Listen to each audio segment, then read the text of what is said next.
Hey, bon matin, Max. Bon matin, Marie-France. Bon Ça va matin, bien? tout le monde. Oui, bon matin à tous. Quelle belle journée. Merci d'être présent, tout le monde. Donc, On va faire juste une petite vérification avec ouais, le chat. Si vous voulez nous faire un petit bonjour, un petit coucou, un petit pouce en l'air, un bonhomme sourire, quoi que ce soit, juste pour vérifier que si tout fonctionne bien. Alors, bon matin à Manon, notre fidèle auditrice, fidèle spectatrice. Philippe Au bon aussi. matin du Nouveau-Brunswick. Ah, Philippe, vous êtes au Nouveau-Brunswick. Est-ce qu'il fait beau par chez vous, au Brunswick? Oh que oui. Que oui. À Gagetown, Philippe, que vous êtes ou? Oui, ah, ok, d'accord. Good. Ben, bon Bon, matin à nos amis de Gagetown également. C'est le fun de savoir qu'on a des gens d'un peu, d'un peu partout. Alors, j'en déduis que chez vous, Philippe, il est 9 heures présentement, c'est ça? Non, il est 11 heures, 11 heures, ben oui, 11 heures. Mais 11 non, heures. Ouais. 9 heures, ça serait plus vers l'ouest, là. Vous Pas êtes bon, mon ça. social de la semaine. C'est bon, Manon. On est bien content de savoir ça. Donc, je pense que ce sont tous et toutes des personnes assez habituées avec notre plateforme Demio. Oui, Je juste vois que répondre. vous avez Vous déjà commencé à répondez. répondre à notre première question dans le poll. Oui. On va bien avec la communauté des facs. Très bien, alors, merci de prendre le temps de répondre à cela. Donc, s'il y a d'autres gens qui vont se joindre à nous, ben, tant mieux. Sinon, je pense que Max, nous, on va débuter ça, hein, surtout si on veut Absolument. profiter de la belle journée, puis faire profiter de cette belle journée-là à nos participants. Donc, pour les biens de la cause, nous allons retirer nos caméras et nous allons débuter la présentation. Donc, je sais que vous êtes là depuis peut-être le tout début, tout le monde, mais aujourd'hui, dans le programme Style de vie, poids santé, si vous vous souvenez, on disait que avec cette formation-là, on allait justement acquérir des habiletés et puis pour justement améliorer notre confiance avec la nutrition, etc. On a parlé beaucoup d'alimentation saine, on a parlé beaucoup de vie active aussi. Aujourd'hui, on va vraiment élaborer peut-être justement le rapport, la modification de changement de comportement. Hein, aujourd'hui, on a une présentation qui est plus ciblée sur c'est ça, le changement de comportement. Donc, avant de commencer, comme à l'habitude, on se doit de lire ce petit texte. Donc, la présentation que vous allez voir est la propriété intellectuelle du ministère de la Défense nationale. Toute reproduction ou retransmission des diapositives contenues dans cette présentation est strictement interdite. Certains des sujets abordés dans ce séminaire en ligne peuvent être de nature sensible et ne sont pas appropriés pour les enfants. Nous demandons la discrétion des parents. Veuillez comprendre que les histoires des gens sont les leurs et que tout ce qui est partagé par les participants à ce séminaire en ligne, que ce soit devant la caméra ou dans le chat ou de discussion, ne doit pas être discuté en dehors du séminaire. Ce séminaire est en ligne, est enregistré et pourrait être visionné ultérieurement sur connexionfac.ca. Bien que la participation active soit encouragée, vous pouvez simplement suivre sans utiliser le chat, discussion ou les fonctions vidéo, microphone, si vous le préférez. Toutes les réponses que vous allez inscrire dans le chat ou dans le poll seront comptabilisées, mais sans le nom des participants. Alors,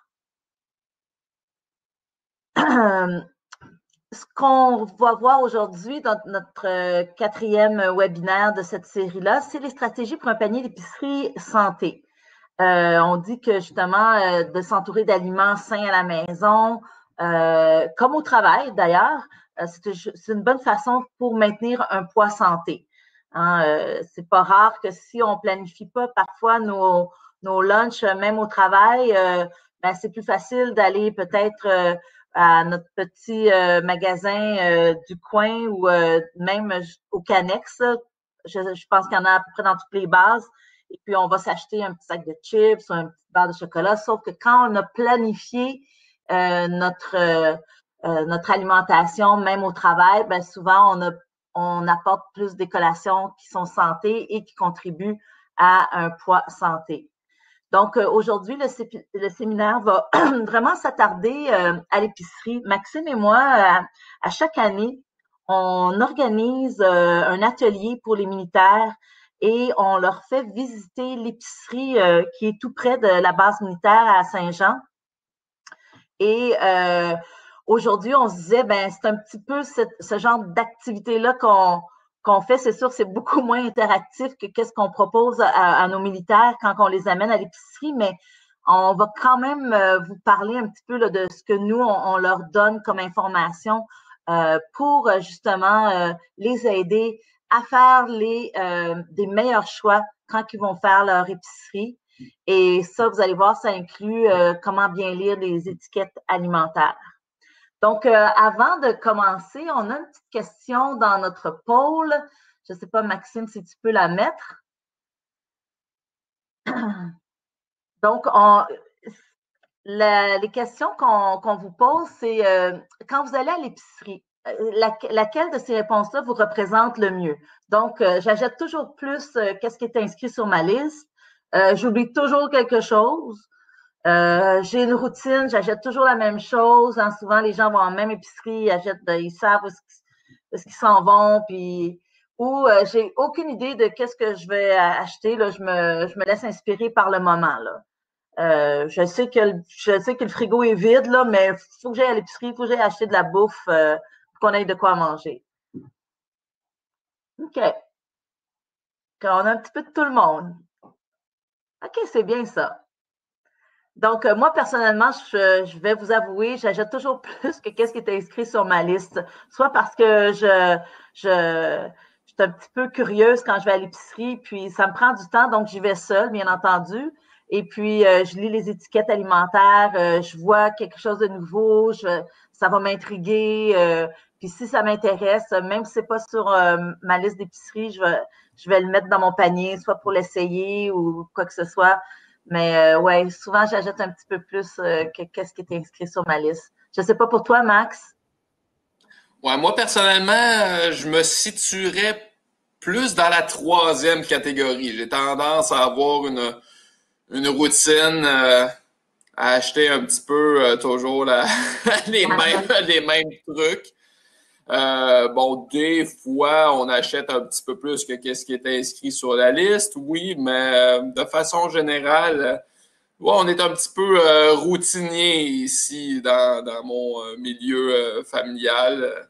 On devrait peut-être essayer de se laisser inspirer un peu plus de temps en temps ou d'essayer autre chose. Hein? Mais quand on tombe dans des habitudes, des fois, on a tendance à toujours acheter les mêmes trucs. Ça serait un défi pour moi de justement essayer de varier davantage ce que j'achète, ce qu'on achète. Ben, en tout cas, j'espère qu'aujourd'hui, justement, on va aider ceux et celles qui sont peut-être toujours dans la même routine ou que c'est ça, ben là, on n'a pas personne qui oublie jamais rien. Ça, c'est plutôt rare parce que des fois, ça peut arriver qu'il est peut-être pas c'est peut-être pas sur notre liste, mais on oublie quelque chose. Donc, par où qu'on commence pour avoir un panier d'épicerie qui est en santé? C'est sûr que ça commence par faire un inventaire à la maison. Beaucoup de gens ne savent même pas ce qu'ils ont dans leur garde-manger, frigo. Donc, ça commence par l'inventaire, la planification des repas, de faire une liste d'épicerie. C'est aussi de connaître son épicerie, comment s'orienter à l'épicerie pour être sûr qu'on fait une épicerie non seulement complète, sans oublier rien, mais que c'est une épicerie sécuritaire, salubre aussi, comme on parlait hier. Donc, et bien entendu, ben, savoir lire les étiquettes nutritionnelles vont vraiment nous faciliter la tâche de sorte à être capable de choisir entre certains produits. Donc, plus en détail, quand on parle de l'inventaire, l'inventaire est important parce que ça nous permet justement de réduire ce qu'on a dans notre de réduire ce qu'on a en trop dans notre garde-manger. L'inventaire nous permet aussi de s'assurer qu'on ne va pas acheter en double. Peut-être qu'on ne s'en souvient pas, mais le petit pot qu'on a besoin pour une recette, on l'a, on ne le voit pas, il est caché en arrière d'un plus gros pot dans le garde-manger. Il y a peut-être des trucs dans votre garde-manger qui sont là depuis longtemps, qui ont peut-être des dates d'expiration. Donc, c'est important de faire votre inventaire de temps en temps, puis de faire la rotation des aliments. Grâce justement à votre inventaire, ben, vous allez limiter du gaspillage, puis éviter d'oublier des petits trucs, comme je disais. Puis, ça va aussi vous aider à peut-être vous organiser quand vous cuisinez. Parce que souvent, en cuisine, on a besoin de certains aliments de base. Donc, en faisant l'inventaire, ben, vous êtes en mesure aussi d'organiser votre garde-manger et pour toujours avoir ce que vous avez besoin comme aliment de base pour faire justement vos petites recettes rapides. Donc, l'inventaire, c'est probablement la meilleure étape que vous pouvez dans vos... Quand on parle de changement de comportement, c'est probablement une chose que vous pouvez faire plusieurs fois, pas juste une fois dans l'année. Je vous suggérerais au moins 2-3 fois pendant l'année de faire votre inventaire. Donc, l'étape suivante, c'est la planification des repas. Je sais qu'il y a beaucoup de gens qui ne le font pas, qui, comme un peu tantôt comme dans notre question, qui se laissent inspirer par le moment ou par comment ils se sentent, par la température ou parce que quelqu'un leur a dit ce qu'ils avaient mangé la veille. Donc, ils n'ont pas d'idée de qu'est-ce qu'ils vont cuisiner. Puis je parle surtout le repas du soir. Mais la planification des repas va vraiment vous aider à gagner du temps. Puis quand on dit gagner du temps, c'est justement parce qu'on planifie ses repas, ben on va savoir quoi aller aussi acheter à l'épicerie, donc on va gagner du temps là. Gagner du temps aussi en évitant justement d'oublier des trucs parce que vous avez planifié, vous allez savoir quoi acheter. Puis, pensez-y aussi, la planification des repas va aussi vous aider, pas juste avec la gestion, à gagner du temps, mais avec la gestion du temps. Donc, si vous faites contribuer, par exemple, des membres de votre famille au repas du soir, ben, sachant que ce soir, pour le repas, il y a des pommes de terre à peler, puis c'est votre ado qui doit faire ça, ben, ils vont être eux aussi en mesure de planifier ça dans leur temps, de le préparer avant que vous arriviez peut-être du travail. Comme ça, c'est déjà fait. Donc, il y a des petits trucs qui peuvent être faits avant de cuisiner. Donc, et ça enlève aussi du stress parce que vous n'avez pas, vous arrivez du travail, pendant votre trajet, vous n'avez pas à penser à qu'est-ce que vous allez faire. Vous le savez déjà d'avance. Donc, ça peut enlever aussi du stress. Bien entendu, ça nous aide à faire des économies parce que ça nous permet aussi peut-être de contrôler le budget, sachant qu'est-ce qu'on a à acheter. Ça évite les gaspillages des denrées alimentaires. Je ne sais pas si vous connaissez ça, les touskis, mais les touskis, peut-être que vous avez fait une recette le lundi, par exemple, et vous en reste. Ben, peut-être que dans votre planification, le mercredi, vous avez de ces restants-là qui vont contribuer à faire votre repas du mercredi, par exemple. Donc, on ne fait pas de gaspillage. Ça peut être aussi que les touskis, c'est qu'est-ce qui va faire vos repas du midi. Donc, quand on planifie tout ça, ben, il y a moins de chances qu'on jette de la nourriture. Puis, bien entendu, ben, ça vous permet d'équilibrer vos repas, surtout en fonction de qu'est-ce que vous avez mangé le midi ou ce que vous avez mangé la veille. Donc, par exemple, si on mange des pâtes, ben, le lendemain, probablement, vous ne ferez pas un plat de pâtes parce que vous en avez mangé, ou même chose avec de la volaille ou du poisson. Donc, ça nous aide à varier et à équilibrer toute la semaine. On a beaucoup parlé d'équilibre au niveau alimentaire dans la journée, mais c'est aussi dans la semaine. Hein, ça finit par s'équilibrer au bout de ces jours, notre alimentation. Donc, pour planifier les repas, commencez par faire la liste justement des plats de la famille. Qu'est-ce que les gens aiment dans votre famille? Ça va vous guider, ça va vous orienter vers quelle recette faire, quel plat préparer et à quel moment, quelle journée le préparer. Déterminez aussi la journée que vous allez faire votre visite à l'épicerie. Comme ça vous permet une meilleure distribution de vos aliments pendant la semaine.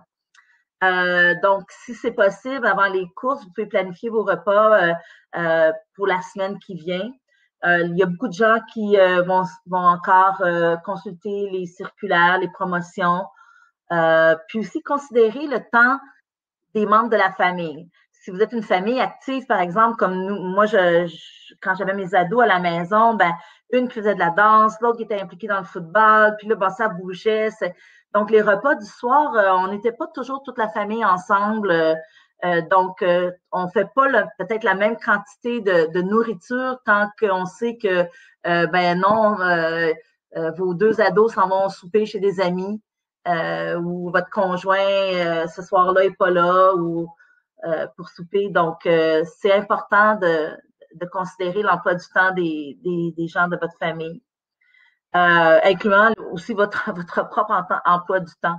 Parfois, nous, on a des trucs qui arrivent, on a des activités hein, qui arrivent juste presque à l'heure du souper. Là, tu dis, bon, je vais manger un peu avant, mais donc, on prépare peut-être des choses la veille parce que sachant qu'on a quelque chose de serré avec le souper, on n'a peut-être pas le temps de cuisiner. Donc, la planification des repas peut être faite de façon à ce que tout ça soit prévu.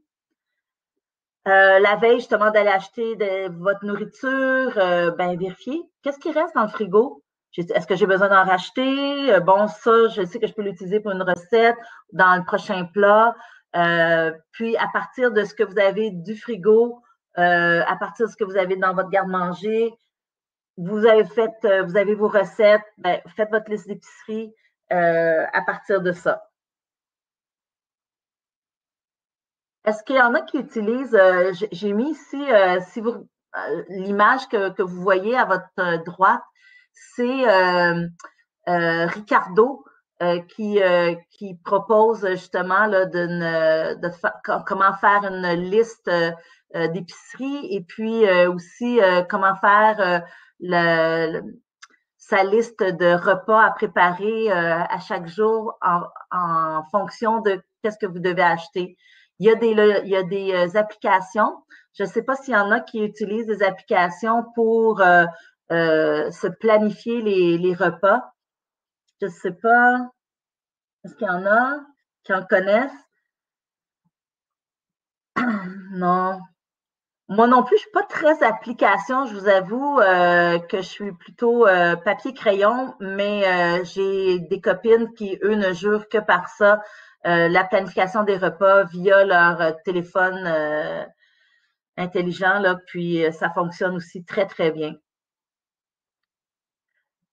Bon, la liste d'épicerie.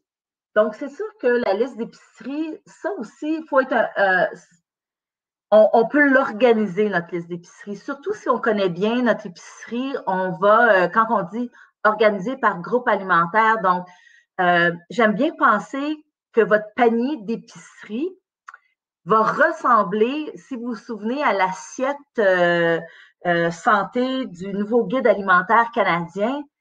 Ben, si vous faites votre shopping, si votre épicerie en fonction à ce que votre panier d'épicerie ressemble un peu à votre assiette santé, ben vous allez vous assurer justement que vous allez équilibrer vos plats à chaque fois que vous cuisinez. Donc, on dit organiser par groupe alimentaire, donc les groupes des aliments, donc bien entendu les légumes et les fruits. Après ça, peut-être que vous allez aller avec les grains, comme les produits les pains, les trucs comme ça, les viandes, les produits laitiers. Donc, organisez votre liste pour être sûr qu'il vous manque rien. Donc, surtout dans les recettes, où est-ce que parfois, on va vous demander, bon, farine, œufs, lait, peut-être du beurre, puis peut-être des fruits, tu sais, si vous faites des muffins, qu'il y a des fruits. Donc, assurez-vous que dans chaque catégorie, vous avez les aliments pour pouvoir faire votre recette. Planifiez aussi en fonction de comment le magasin est fait. Ça aussi, ça va vous permettre de ne pas oublier des trucs. Donc, peut-être je vais vous montrer après ça une façon de faire pour faire son épicerie, là, comment s'orienter dans l'épicerie. Mais quand on connaît bien, comme ça fait maintenant 30 ans que je vais à la même petite épicerie du coin, là, puis je la connais par cœur, je sais à peu près tout, où est-ce que tout est placé, là, donc c'est plus facile et ça sauve aussi du temps, mais quand on a notre liste, on peut suivre notre liste selon comment le magasin est disposé. C'est sûr que aussi, en faisant sa liste d'épicerie, on est capable de peut-être mieux aussi planifier en fonction de notre budget. Donc, peut-être que, tu sais, on sait que parfois les poissons, les viandes, ça peut être un peu plus dispendieux. Ben, on peut sauver ailleurs sur d'autres aliments dans le magasin en fonction de ce qu'on a vraiment besoin d'acheter sur notre liste. Alors, je demande, est-ce que vous êtes plus papier ou application? Encore une fois, autant tantôt, je vous disais qu'il y a des applications pour faire la planification des menus. C'est la même chose. Maintenant, il y a des applications qui sont, c'est tellement bien fait que lorsque vous inscrivez, par exemple, des œufs, que vous inscrivez l'endroit où vous faites votre épicerie, ça va vous donner exactement le prix des œufs. C'est vraiment spécial. Ça va vous sortir toutes les choses qui sont les spéciaux de la semaine dans cette épicerie-là. Donc, c'est assez incroyable comment souvent ça peut nous aider à justement par rapport au budget là, ça peut même il y a même des applications qui comparent certaines épiceries. Donc regardez, papier. Donc Manon est papier pour la planification, téléphone pour la liste. Ouais. Oui, puis c'est assez rapide à consulter aussi. On a toujours le téléphone avec nous, donc on est sûr qu'on n'oublie pas la liste d'épicerie parce que ça aussi, ça peut arriver. Le papier crayon, c'est bon, mais si vous oubliez votre papier, ça, c'est moins bon. Alors souvent, le téléphone, on l'a toujours à portée de la main. Donc, ça peut être une façon dans nos changements de comportement, c'est ce que j'expliquais au début, c'est tout ça, c'est peut-être des choses déjà qu'on fait, mais il y a peut-être aussi des choses qu'on ne fait pas, que ça vaut la peine de réfléchir puis de voir comment qu'on peut les intégrer dans notre routine. Parce que faire l'épicerie, on ne se cachera pas, c'est une routine. On le fait à chaque semaine. Puis même, je disais, des fois, tu pars, là, puis tu peux presque faire ça, les yeux fermés, hein, surtout quand tu sais tout ce que tu achètes, puis c'est toujours la même chose que tu achètes. Fait que ça peut être rapidement fait, mais comment on fait des fois pour changer ces comportements-là? Ben, c'est justement avec des petites, c'est pas des grandes choses à changer, mais c'est juste des petites choses, des petites habitudes parfois que les habitudes, des fois, sont bien ancrées. Ben, il faut juste peut-être voir, est-ce que je peux changer une de ces petites habitudes-là qui va peut-être faire en sorte que ça peut juste améliorer, mais puis aussi rendre, comme je vous disais tantôt, pour moi, faire l'épicerie, j'adore ça. J'aime ça, j'aime lire les étiquettes, je regarde les produits, je regarde tout ce qui se fait. Ça me passionne, mais il y en a pour qui c'est vraiment une corvée, puis il y en a pour qui c'est vraiment désagréable. Donc, comment on fait pour rendre ça plus agréable? Ben, c'est ça, en changeant tranquillement des petites choses qui vous appartiennent à vous, mais qui va faire en sorte que ça va être plus facile. Donc, on a fait la liste d'épicerie. Bon, là, Maxime, il me disait hier, ça ressemble un petit peu à un schéma COVID-19. Je vous l'avoue. Quand je l'ai fait, quand j'ai fait mon petit plan, c'était pas dans cette optique-là, mais en ce moment, ça ressemble quand même à ça. Il faut suivre les flèches. Sauf que le petit plan que je vous propose, l'orientation à l'épicerie, c'est vraiment pour vous aider à sauver du temps, mais aussi pour vous aider à faire une épicerie, comme on disait tantôt, pour être sûr que vos aliments restent frais tout le long de l'épicerie. Donc, plusieurs sites énumèrent la même stratégie quand on va à l'épicerie. Quand vous entrez à l'épicerie, souvent, la première chose ou le premier secteur où on rentre à l'épicerie, c'est souvent les fruits et les légumes. Je ne sais pas pour vous si c'est la même chose, par exemple au Nouveau-Brunswick, je ne sais pas si c'est toujours comme ça, mais aussi au Québec, c'est souvent on rentre à l'épicerie puis on rentre au comptoir des fruits et légumes. Aux États-Unis, c'est pas comme ça. Ouais, OK. Je remarque là, quand on voyage, c'est pas toujours comme ça, mais en tout cas, je sais que peut-être que maintenant, en tout cas au Québec, là, je vois au Nouveau-Brunswick, c'est la même chose. Nous, on attache une importance aux légumes et aux fruits, puis c'est toujours quand on rentre à l'épicerie. Donc, souvent, on a tendance à commencer avec ça. C'est pas une mauvaise chose. Puis comme je vous dis, ça, c'est vraiment une suggestion de l'orientation à l'épicerie. Mais on dit souvent essayer de commencer par des allées centrales pour aller chercher vos produits de base. Donc, qui n'ont pas besoin d'être réfrigérés, qui n'ont pas besoin d'être congelés. Vous regardez votre épicerie. Donc, si sur votre liste, au début, vous avez vos ingrédients de base que vous trouvez dans vos allées, faites les allées, allez chercher tous vos aliments de base et ensuite, allez continuer vers justement le rayon des légumes et des fruits. Donc, c'est des aliments qui sont frais, qui doivent être gardés au frais aussi pour pas que pour qu'ils conservent leur saveur, leur goût. Souvent, après les légumes et les fruits, là, c'est les produits de boulangerie. Donc, si vous avez des trucs à ramasser pour la boulangerie, pas de problème. Ensuite, on y va avec le rayon justement des viandes et des produits laitiers. Et ça, donc, on n'a plus besoin d'aller dans nos allées, donc on ne perd pas de temps. Notre viande va rester au frais. Même chose avec nos produits laitiers, les œufs, et le fromage. Donc, et on finit ça avec les produits surgelés pour justement les garder surgelés. Le surgelé doit rester congelé le plus longtemps possible. Puis le surgelé avec votre viande, ça permet de garder la viande, le lait au frais aussi. Donc, c'est une stratégie pour assurer que votre épicerie reste. Puis au niveau sanitaire aussi, hein, donc c'est mieux que tous nos aliments restent au frais. C'est une suggestion. Peut-être avez-vous déjà votre routine, vous savez comment la faire, mais voilà, c'est ce qu'on suggère. Donc, quand on revient à notre panier santé, encore une fois, quand je vous disais, si vous êtes capable de vous rappeler, je sais pas, je sais qu'il y en a, on vous avait donné à la première, au premier webinaire, un handout justement là, avec le guide alimentaire canadien, vous aviez la belle photo là, de l'assiette santé. Donc, notre panier santé, c'est comme notre assiette, c'est plus de légumes, plus de fruits.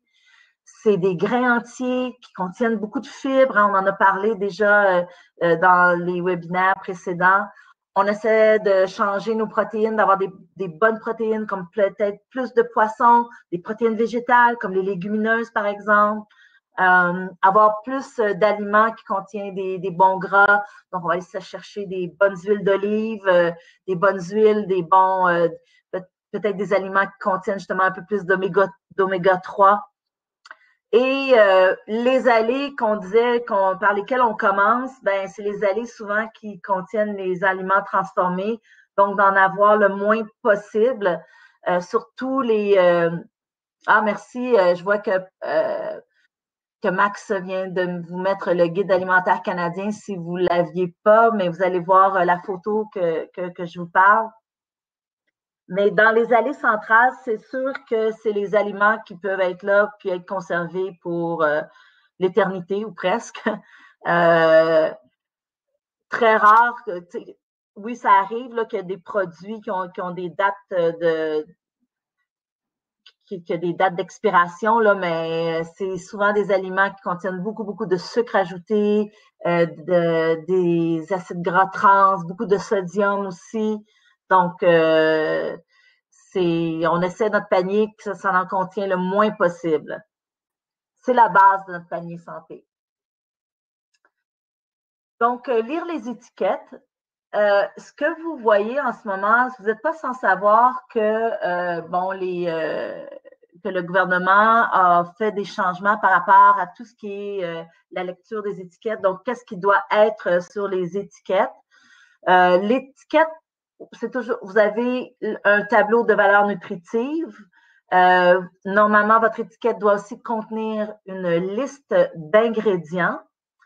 Et souvent, vous allez avoir aussi, en plus de ça, sur les emballages, ce qu'on appelle les allégations nutritionnelles. Donc, souvent, ces allégations-là ont rapport avec la teneur nutritive du produit ou ils vont vous dire des allégations par rapport à la santé. Tu sais, c'est bon pour votre santé, c'est bon pour votre cœur. Sans gluten, bon pour le diabète, bon, des trucs comme ça. Donc, c'est ce qui devrait être, c'est ce que vous allez voir sur votre étiquette de vos produits. Donc, je pense que c'était en 2017, oui, exactement. En 2017, le gouvernement a maintenant imposé un changement sur l'étiquetage nutritionnel. Les compagnies en 2017, avaient 5 ans pour que tout le monde soit sous cette même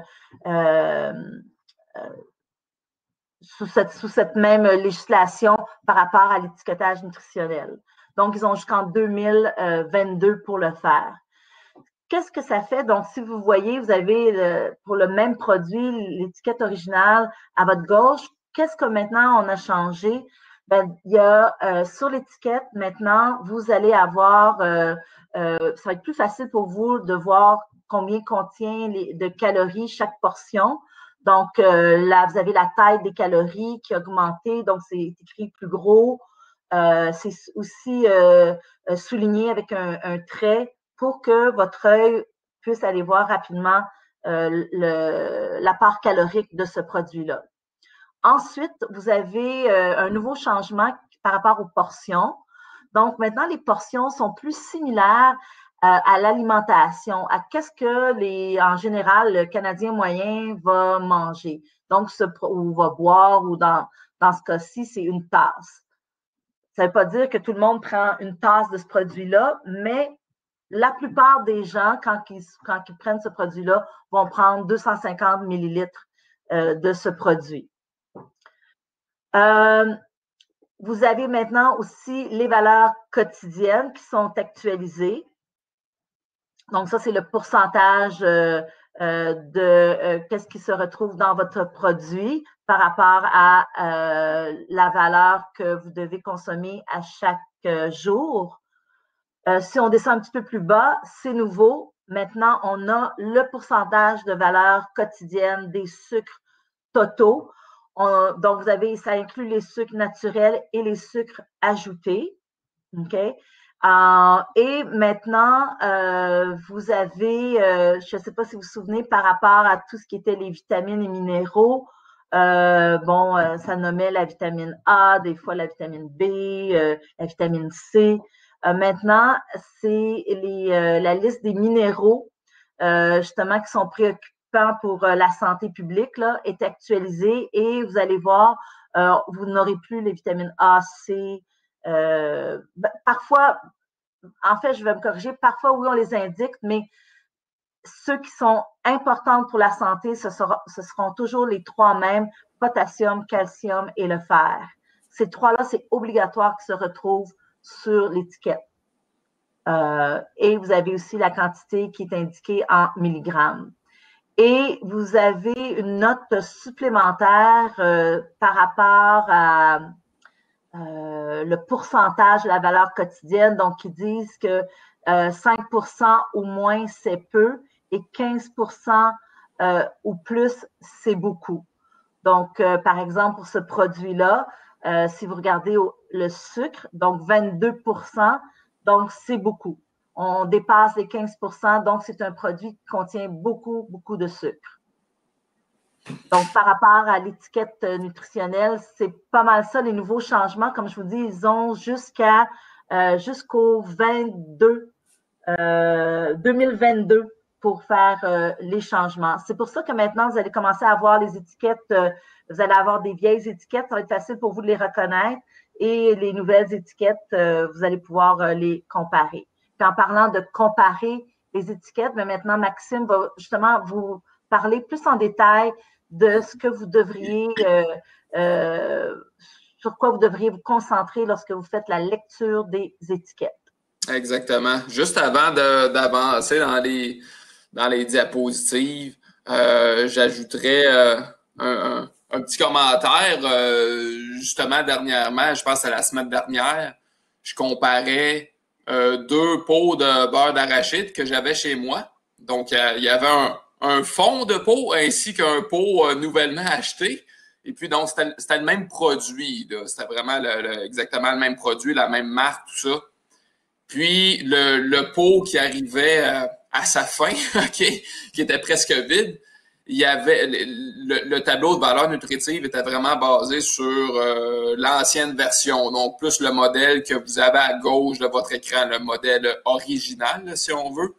Puis là, le nouveau pot qu'on avait acheté la semaine dernière, comme je l'ai dit, c'était exactement le même produit, mais il avait le nouveau format du tableau de valeur nutritive. Puis justement, je pouvais comparer. Puis effectivement, en comparant les deux produits, je pouvais voir facilement que le pot nouvellement acheté, on voyait plus facilement le nombre de calories, tout ça. Donc, c'est pour ça que ça se peut vous allez commencer à voir les changements. Vous avez peut-être déjà commencé à observer ces changements-là sur les tableaux de valeur nutritive, mais ne vous surprenez pas si vous achetez encore des produits emballés qui sont basés sur l'ancien modèle de tableau de valeur nutritive. Il faut comprendre que les emballages sont probablement imprimés, produits depuis un bon moment. Alors, c'est pour ça que les compagnies alimentaires ont quand même le droit de passer ce matériel-là qui a déjà été produit, qui a déjà été imprimé, tout ça. Ils ont le droit de le passer, si on veut. Mais c'est ça, comme Marie-France le disait, c'est à partir de décembre 2022, ça c'est comme la date limite, là, si on veut, que tous les changements devront être faits au niveau des étiquettes, là, des tableaux de valeur nutritive.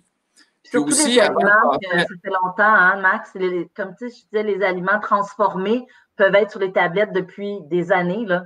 Ah oui, absolument. Ah, ben, tu sais, les aliments qui sont scellés, qui sont dans des pots de plastique scellés ou des boîtes de conserve, quoi que ce soit, oui, bon, il y a des dates d'expiration là-dessus parce qu'ils sont obligés de mettre des dates d'expiration quand même.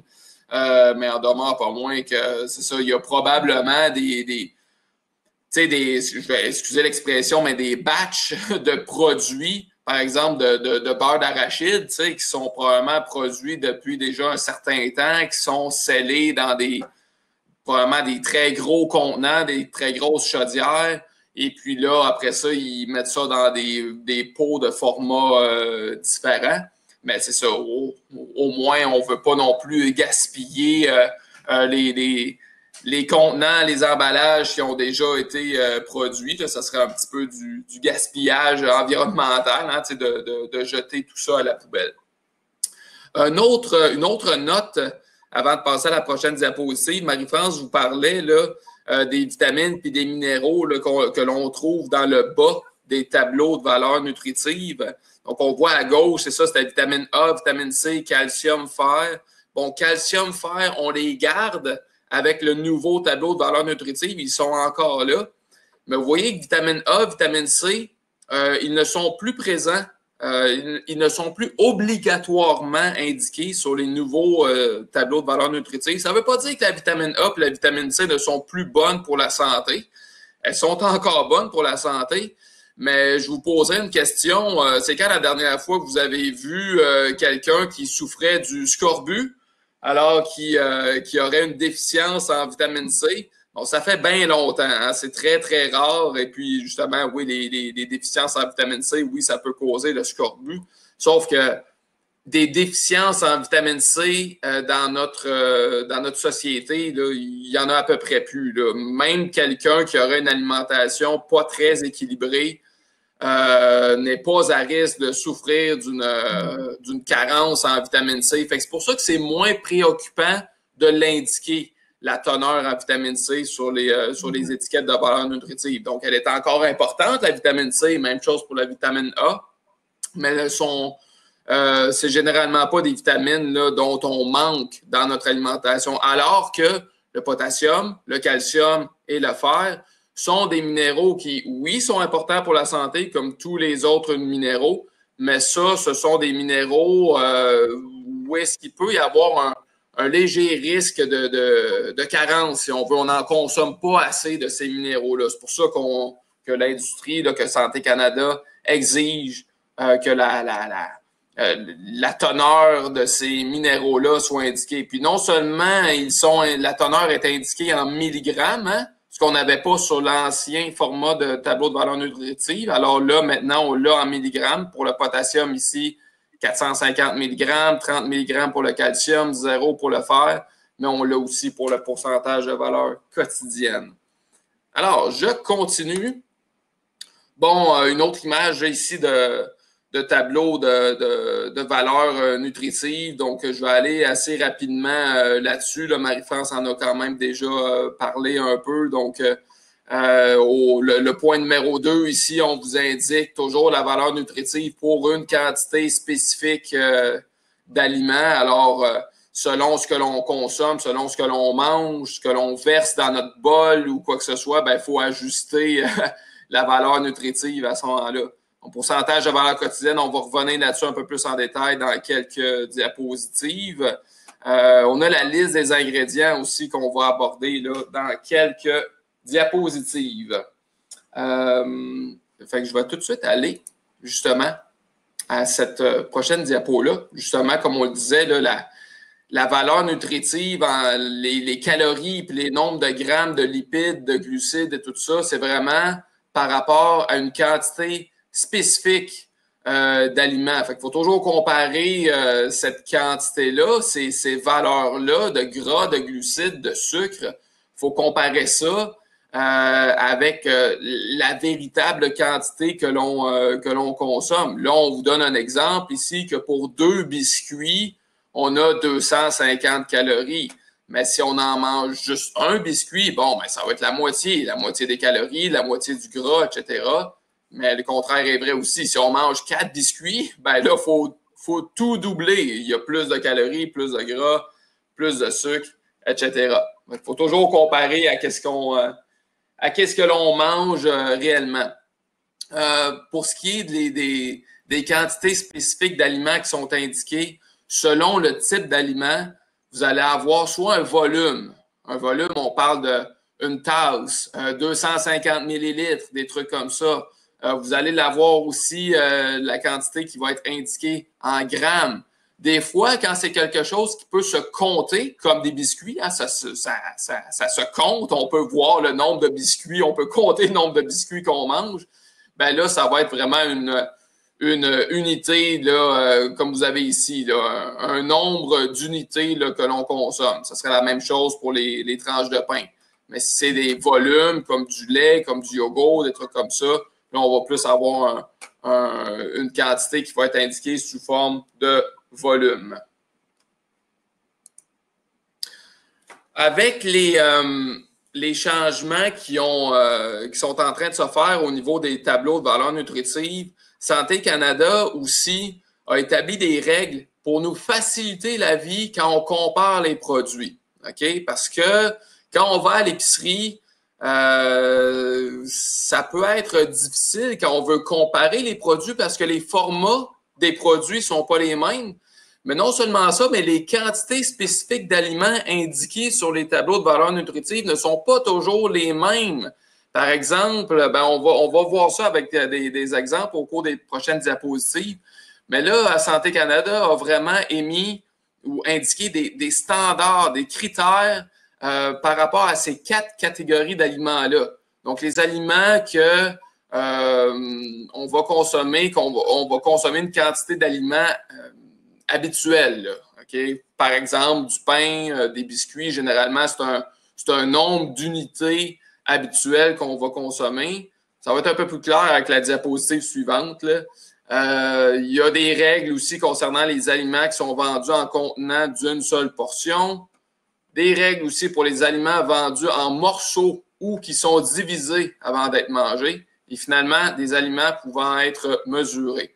Là, vous allez voir avec les 4 prochaines diapositives, là, on vous donne des exemples pour chacune de ces 4 catégories-là. Ça va être beaucoup plus simple pour vous de comprendre la nuance. Là.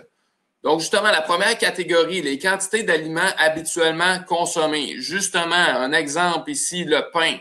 On va regarder l'image du haut. OK? Donc, le format d'étiquette originale. On dit que c'était difficile à comparer avant parce que si on comparait le pain A à gauche et le pain B à droite, là, je ne sais pas si vous voyez, puis on peut regarder avec les tranches de pain là, en dessous des pains complets. Là, on a une tranche à gauche pour le pain A. On voit qu'elle est assez épaisse. Hein?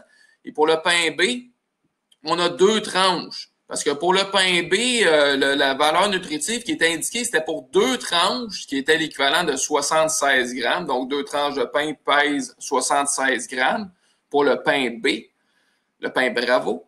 Mais pour le pain Alpha, ben là, on nous donnait la valeur nutritive pour une seule tranche. Mais c'est une grosse tranche, c'est une tranche qui pèse 45 grammes.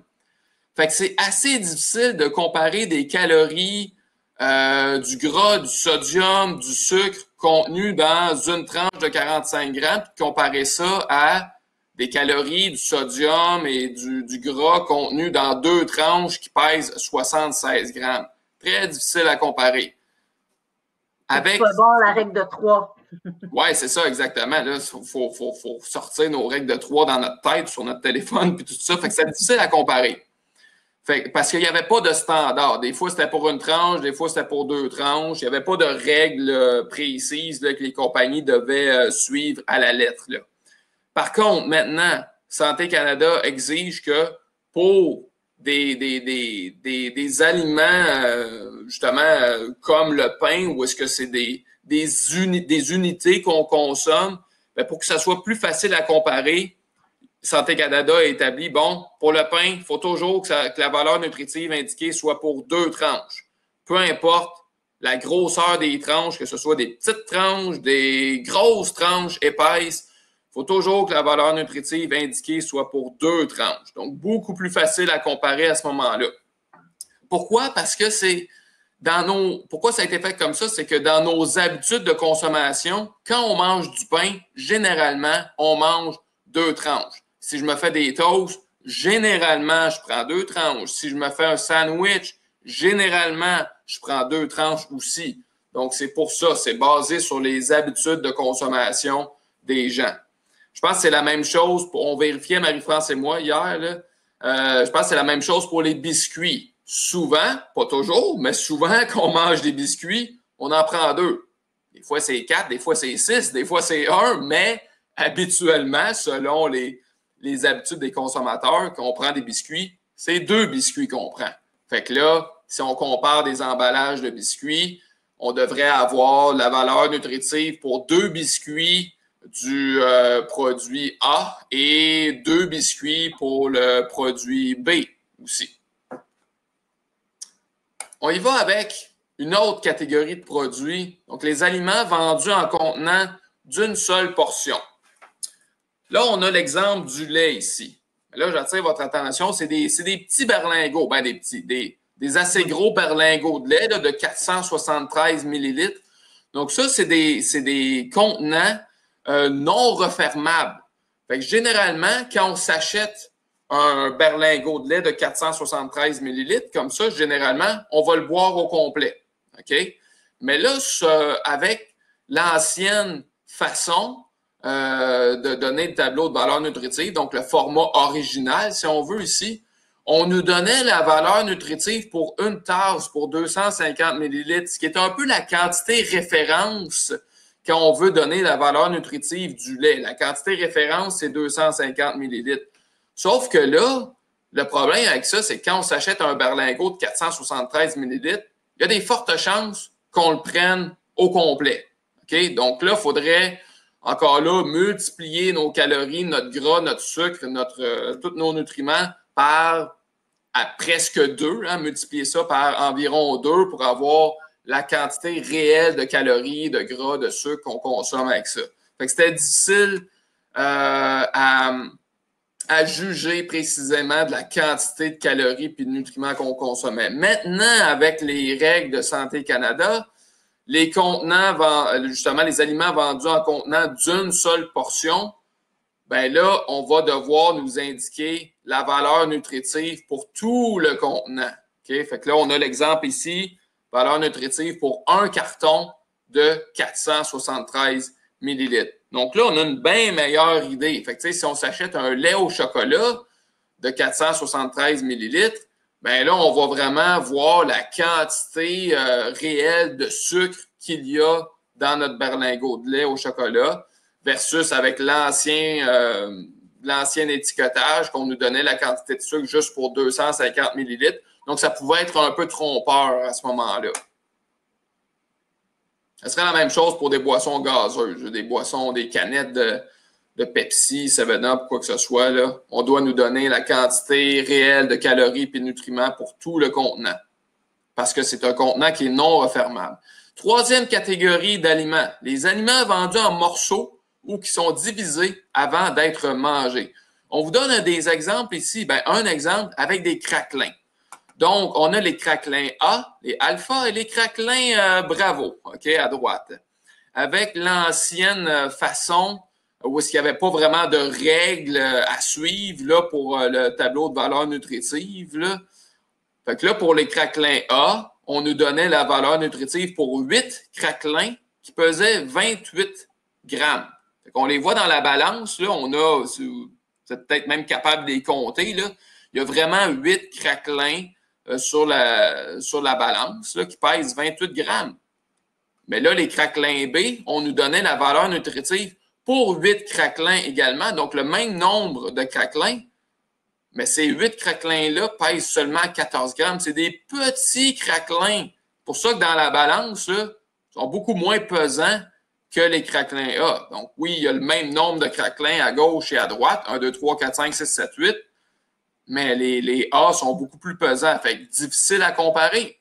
Difficile de juger quel craquelin est plus calorique. Fait que là, avec la nouvelle façon, avec les nouvelles règles de Santé Canada, pour pouvoir comparer des craquelins, ça va être, la quantité référence va être à peu près 20 grammes. Okay? En fait, la quantité référence est de 20 grammes. Et puis là, bon, on doit nous indiquer la valeur nutritive là, pour le nombre de craquelins qui s'approche le plus possible de 20 grammes. Donc ici, pour les craquelins alpha, si on a 6 craquelins, ça pèse 21 grammes, donc à peu près 20 grammes. Okay? On va avoir les calories, le gras, tout ça. Puis là, les craquelins B, c'est quoi qui correspond à environ 20 grammes? Ben, c'est 11 craquelins qui totalisent 19 grammes. Donc, pas tout à fait le même poids, mais quand même assez similaire. Donc là, on est plus en mesure de juger quel craquelin a le plus de calories, a le plus de gras, le plus de sodium, le plus de sucre, etc. Je pense que ce serait la même chose aussi pour des croustilles, là, pour des chips. Là. Donc, des aliments vendus en morceaux ou qui sont divisés avant d'être mangés. On a une quantité ou un poids, je n'aurais pas dit une quantité, j'aurais plutôt dire un poids référence, une masse référence qui est établie à 20 grammes. Finalement, quatrième catégorie, c'est les aliments pouvant être mesurés en volume, en tasses, une demi-tasse, une tasse, 3/4 de tasse, etc. Donc, plus un volume, là. On a utilisé des yogourts ici pour illustrer les changements. Donc, avec l'ancienne façon où il n'y avait pas de règles à suivre concernant la valeur nutritive indiquée, on avait le yogourt A à gauche, le yogourt alpha, donc un gros pot. Okay? Vous voyez, le yogourt A, c'est un gros pot. Le yogourt B, c'est un plus petit pot. Par contre, le yogourt A, on nous donnait la valeur nutritive pour 1/3 de tasse, qui était l'équivalent de 100 grammes pour ce yogourt-là. Donc, le yogourt A, si je prends 1/3 de tasse, ça me donne 100 grammes. Ça me donne un certain nombre de calories, un certain nombre de grammes de sucre, etc. Le yogourt B, je suis à l'épicerie, j'ai le yogourt A dans la main gauche, le yogourt B dans la main droite, 2 pots de formats différents. Puis le yogourt B, lui, on me donne la valeur nutritive pour une demi-tasse, 125 grammes. Et là, ça commence à être difficile à comparer, là. Des volumes différents, des poids qui sont différents, des contenants qui ne sont pas de la même grosseur non plus.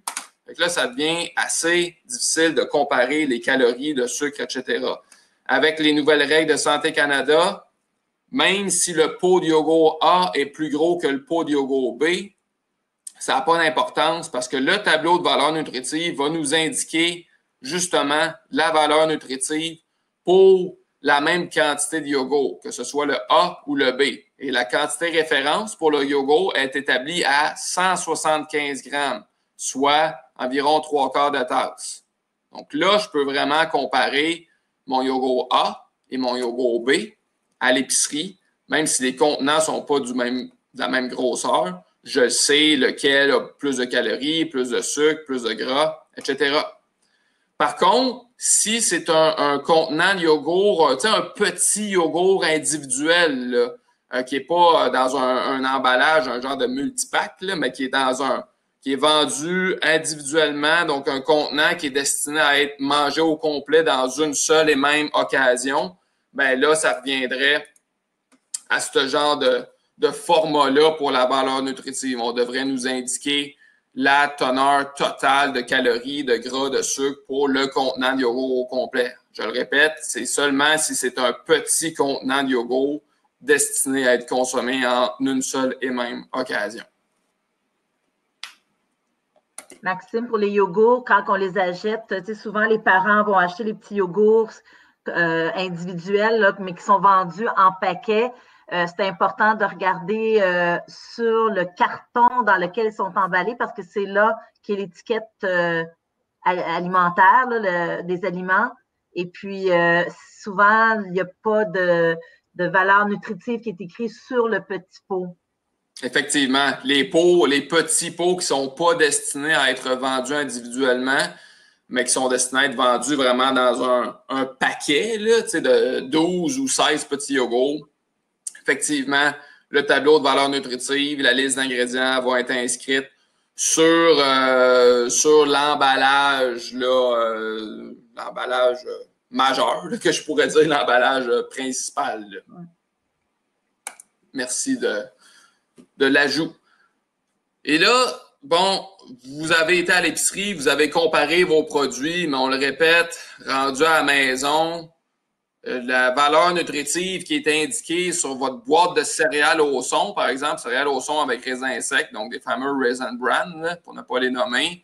Bon, peut-être que sur l'emballage, on vous a indiqué la valeur nutritive pour une tasse, OK, soit 59 grammes. Puis là, j'attire votre attention, le contenant qu'il y a ici, là, la tasse à mesurer, ça, c'est un format 2 tasses, OK? Fait que là, c'est pour ça, une tasse de céréales dans un contenant comme ça atteint à peine la moitié du contenant, là, du récipient. C'est parce que c'est un contenant de 2 tasses. Mais je reviens sur l'étiquette, sur le tableau de valeur nutritive. On nous indique les calories, le gras, le sucre, le sodium pour une tasse. Mais là, est-ce que c'est vraiment ça qu'on mange quand on met des céréales dans notre bol? Peut-être pas, hein? Tu sais, si je me verse un bol de céréales, peut-être que finalement, je prends une tasse et demie. Peut-être que c'est 2 tasses. Fait que là, il faut se dire, ouais, finalement, la quantité de calories, de gras, de sucre que je consomme est 1,5 fois ou 2 fois plus que ce qui est indiqué sur le tableau de valeur nutritive. Alors, pour des aliments qui doivent être mesurés, là, ben, ça serait un exercice peut-être à faire. Si vous mangez des céréales, versez ça dans votre bol. Versez ça dans votre bol, la quantité habituelle que vous mangez. Puis là, après ça, prenez votre bol, avant de mettre le lait, là, prenez votre bol de céréales, puis revidez ça dans une tasse à mesurer pour voir un peu plus précisément c'est quoi la quantité que vous mangez. Parce que peut-être que dans votre tête, vous mangez une tasse qui vous donne 250 calories, mais peut-être finalement que dans votre bol de céréales, vous n'avez pas une tasse, vous avez peut-être 2 tasses. Fait que là, c'est peut-être pas 250 calories, c'est peut-être 500 calories. Là, je dis des chiffres au hasard comme ça, là, mais je pense que vous comprenez qu'est-ce que je veux dire ici. Donc, les aliments pouvant être mesurés, qu'on a tendance à mettre dans un bol, puis toujours, on prend toujours le même bol, on a toujours notre ligne un peu imaginaire dans notre bol de yogourt ou de céréales, bien, ça serait un exercice intéressant à faire. OK, c'est quoi la vraie quantité, la vraie portion que je consomme? Ça va peut-être vous faire prendre conscience que, oh, là, mes céréales me donnent plus de calories que ce que je pensais. On avance maintenant avec quelques précisions par rapport au pourcentage de valeur quotidienne, parce que c'est un peu mêlant des fois. Là, on les a encadrés là, sur l'étiquette ici, sur le tableau de valeur nutritive. Là. On les a encadrés avec un rectangle vert. Donc, les pourcentages de valeur quotidienne doivent absolument être indiqués pour ces nutriments-là. Les lipides totales, les lipides totaux, donc la quantité totale de gras. On a le pourcentage de valeur quotidienne aussi pour les gras saturés et trans combinés ensemble. On a le pourcentage pour les fibres, le sucre, pour le sodium, potassium, calcium et fer. Vous voyez que le cholestérol, il n'y en a plus de pourcentage de valeur quotidienne par rapport au cholestérol. La quantité de cholestérol en milligrammes doit encore être indiquée. Ça, c'est obligatoire. Les compagnies, l'industrie doit obligatoirement indiquer la quantité de cholestérol en milligrammes. Mais le pourcentage de valeur quotidienne n'est plus requis. Il n'y a plus de pourcentage de valeur quotidienne établi pour le cholestérol. Si vous avez été là la semaine dernière, quand on a parlé des gras, on avait parlé du cholestérol aussi, on disait que finalement, la quantité de cholestérol que l'on mange, que l'on consomme dans nos aliments, a très peu d'impact sur notre santé cardiovasculaire. Fait qu'il n'y a plus vraiment de raison d'indiquer un pourcentage de valeur quotidienne pour le cholestérol. Il n'y a plus une quantité qu'on ne doit pas dépasser pour le cholestérol. Cela étant dit, on doit encore indiquer la quantité en milligrammes, mais le pourcentage n'est plus requis. Fait que là, les fameux pourcentages de valeur quotidienne, à quoi ça fait référence, ces pourcentages-là? Là, si vous allez à gauche là, de la diapositive, on vous indique que c'est par rapport à un apport calorique, par rapport à un apport, ça rime un peu, là, par rapport à un apport calorique de 2000 calories par jour. 2000 calories par jour, ça, c'est pour les adultes. Les adultes de taille moyenne. Ça, c'est en général, en moyenne, c'est qu'est-ce qu'on a de besoin.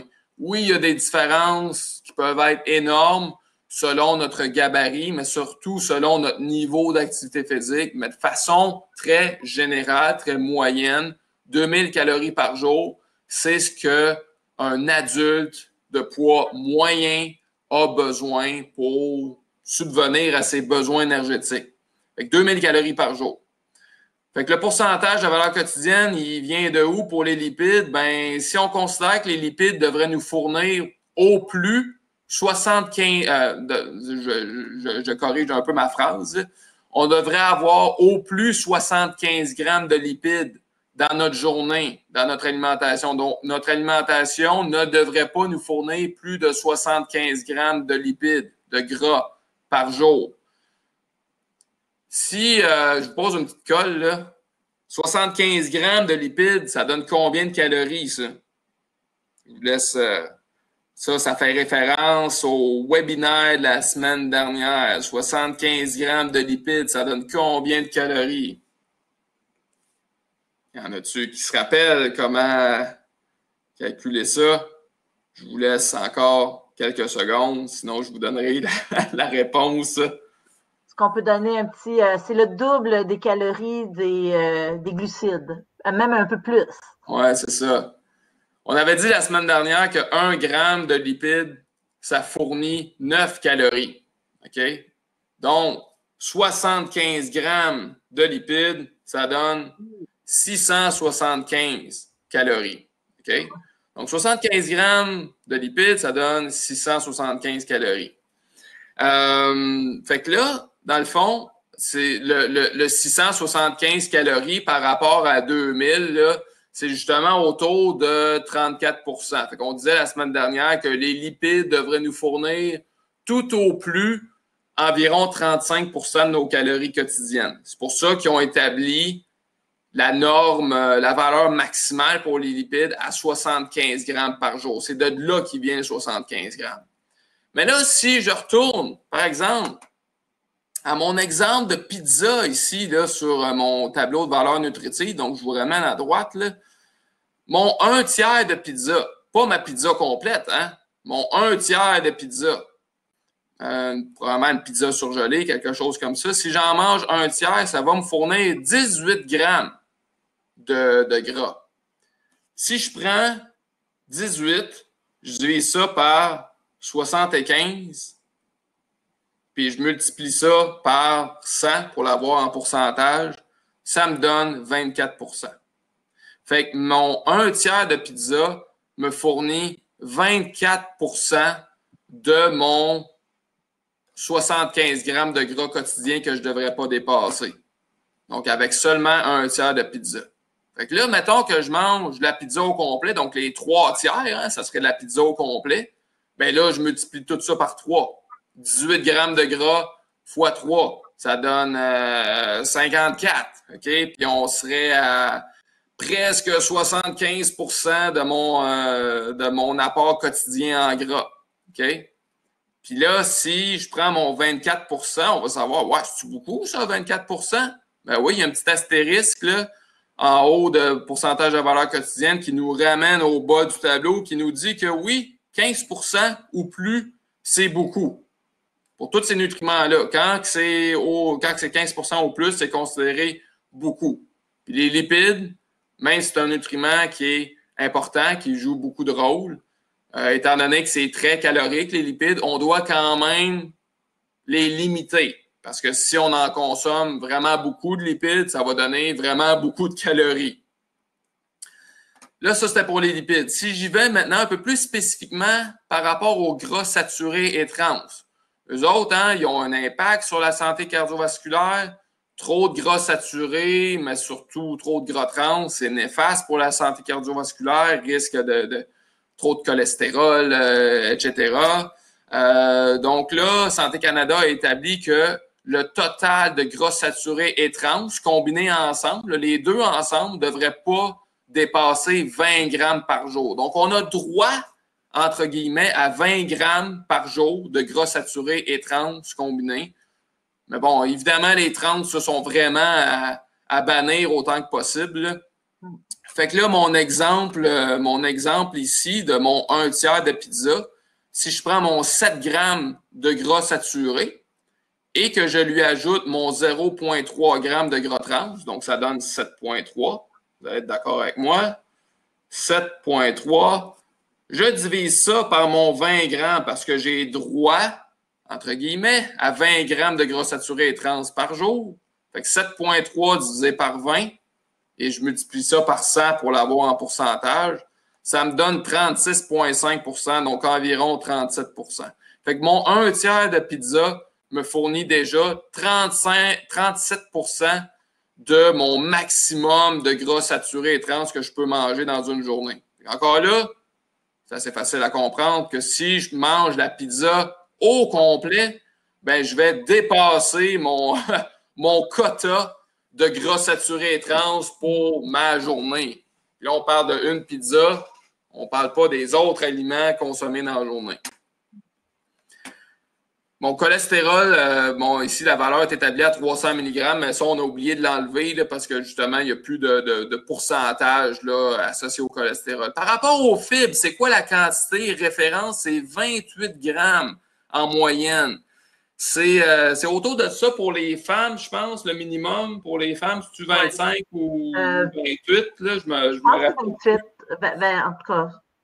Pour les hommes, c'est un petit peu plus que ça qui est suggéré. Mais là, on a fait comme une moyenne là, on devrait consommer au minimum 28 grammes de fibres par jour. Okay? Alors, ma pointe de pizza, elle me donne 3 grammes de fibres, mon 1/3 de pizza. Donc, 3 grammes par rapport à 28.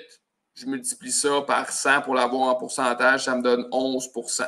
Okay, 11% de mon apport en fibres. Est-ce que c'est beaucoup, 11%? Non, parce qu'on est en dessous on est en dessous du 15%. Tu sais, les fibres, comparativement au gras puis au gras saturé, tout ça, les fibres, ça, c'est quelque chose dont on veut beaucoup. On en veut beaucoup des fibres. Ça, c'est un nutriment qu'on cherche à avoir des pourcentages élevés pour les fibres. Tandis que pour les gras, bien, surtout les gras saturés, on cherche à avoir un pourcentage qui est plus faible. On chercherait à avoir un 5% ou moins pour le gras saturé. Tandis que pour les fibres, on cherche à avoir un 15% ou plus pour avoir plus de fibres dans notre alimentation.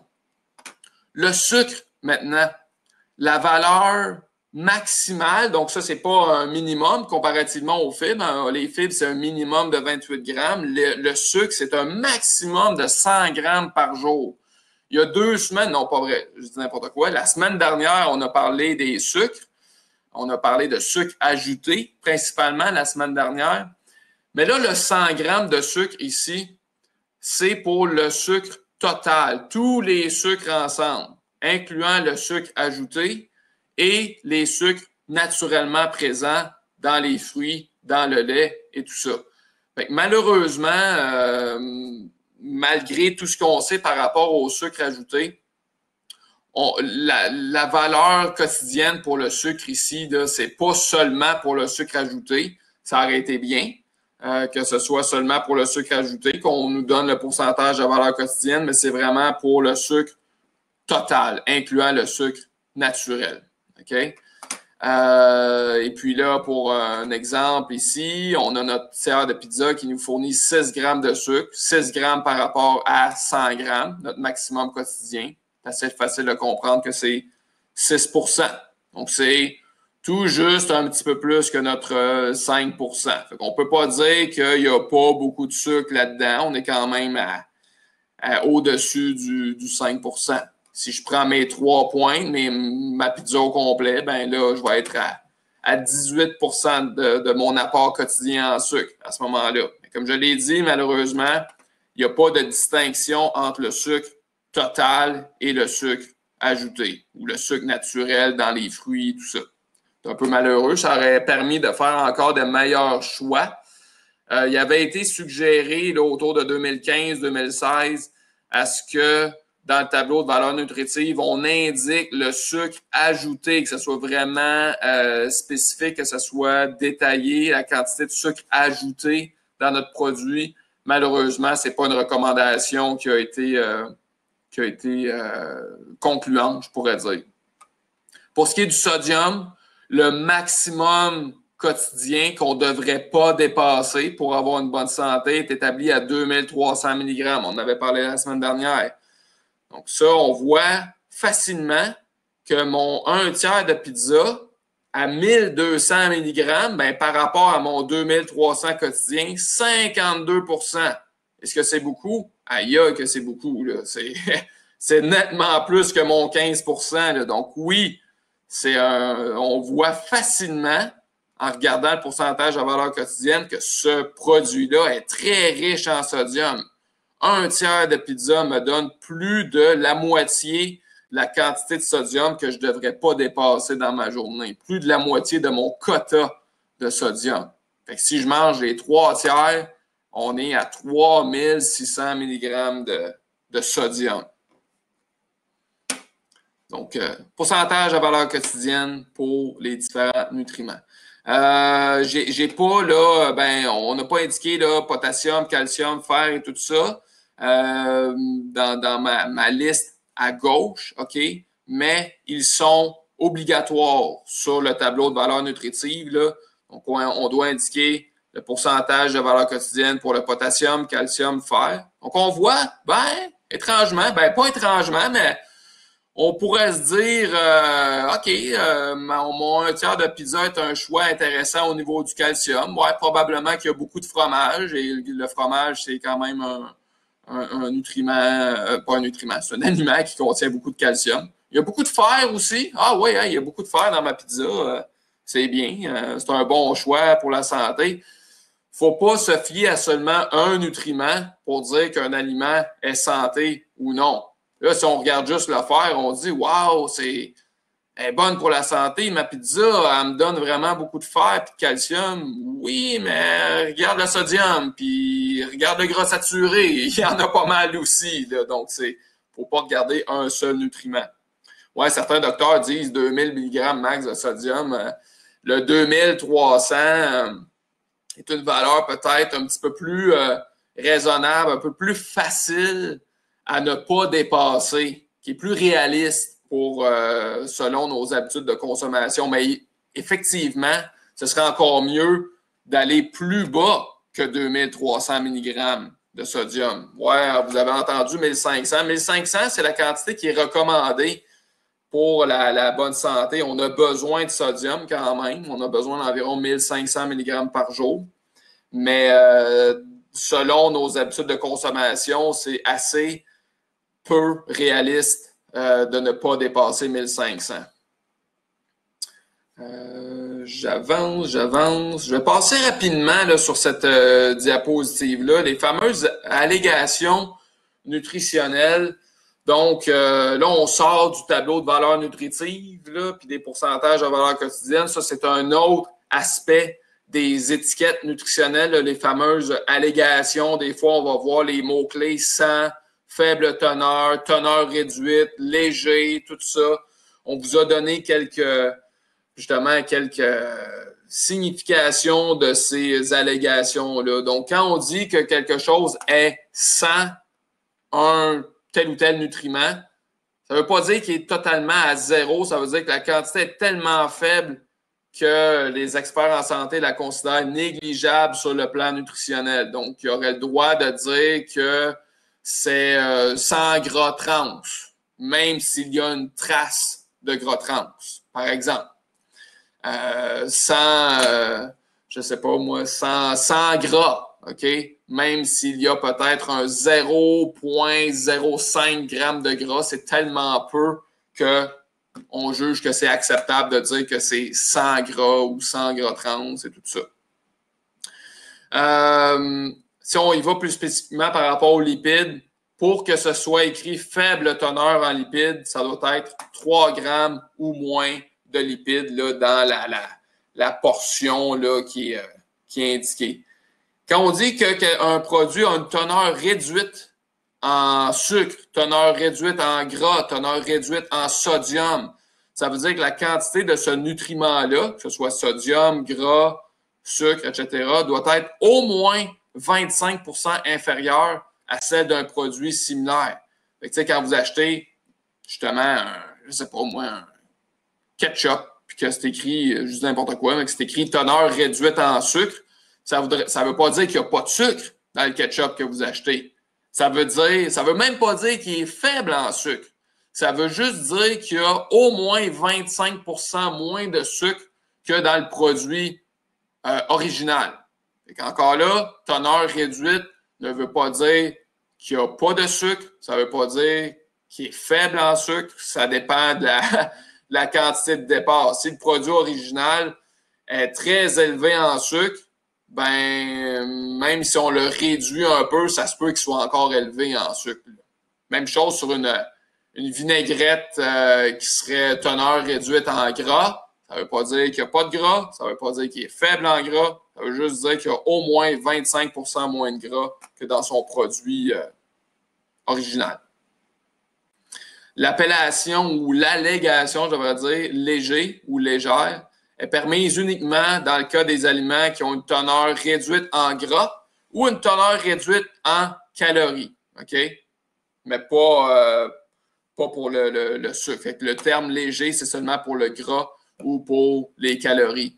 Avant, puis là, on remonte de quelques années, des fois, c'était écrit léger parce qu'on faisait référence à la texture ou parce qu'un produit était vraiment très fluffy ou je sais pas quoi. Mais là, maintenant, pour indiquer léger, il faut vraiment que ce soit en référence à la teneur en gras ou la teneur en calories. Fait que c'est bien important aussi de ne pas tomber dans le piège de ces allégations-là. Parce qu'il faut se dire une chose, les compagnies d'aliments, les crafts de ce monde, etc., vont mettre ces allégations-là sur leurs produits pour en faire vendre plus. Là. C'est du marketing à quelque part, là, ces allégations-là. OK? Donc, il ne faut pas tomber dans le panneau que parce qu'un produit est sans gras, que c'est bon pour la santé. Je vous donne un exemple. Une canette de boisson gazeuse. Il n'y a pas de gras là-dedans. C'est sans gras. Il y aurait le droit. Peut-être de dire, je suis pas sûr qu'il y aurait le droit, mais ça pourrait être indiqué sans gras. Ouais, c'est clair, il n'y a jamais eu de gras là-dedans, mais c'est juste du sucre. Ou un autre exemple, sur les chips, OK? C'est pas rare que ça va être écrit sans cholestérol ou sans gras trans. Oui, c'est sûr qu'il n'y a pas de cholestérol dans les chips parce que c'est végétal des chips. C'est des patates, de l'huile puis du sel.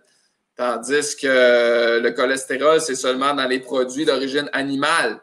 Mais sans gras trans dans vos chips, encore là, ça ne veut pas dire que c'est des chips qui sont santé.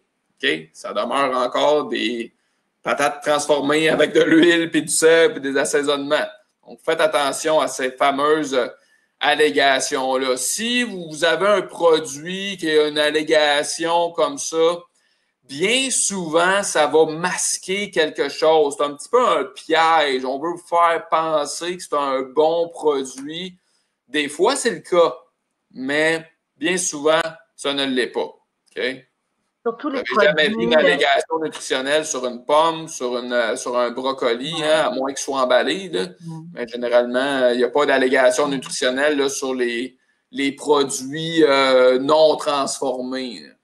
Les produits aussi minceurs, souvent, vont vous indiquer réduit en gras, mais souvent pour atteindre une texture, surtout les aliments transformés, ils vont rajouter plus de sucre, plus d'aliments, peut-être plus de sel aussi. Donc, il faut faire attention.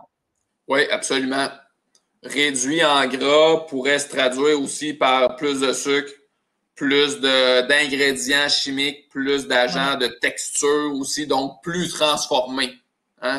Le gras a des propriétés physico-chimiques là, importantes au niveau des aliments. Donc, si on enlève du gras, ben à quelque part, il faut que ça se tienne quand même, le produit. Il faut qu'il soit intéressant en bouche. Donc, on augmente les agents de conservation, les agents de texture, mais ça sera peut-être pas écrit en grosses lettres. Là. Par contre, il faudrait que ça soit écrit dans la liste des ingrédients. Donc, ça m'amène à vous expliquer un peu les changements au niveau de la liste des ingrédients. Donc, au niveau de la liste, là, ça, c'est le nouveau format de liste d'ingrédients. Pour ce qui est de l'ordre des ingrédients, ça, c'est resté le même, dans le sens que c'est en ordre décroissant. OK? Donc, le premier ingrédient dans la liste, c'est l'ingrédient qui est présent en la plus grande quantité. OK? C'est lui qui est le plus pesant, si on veut, dans la recette totale.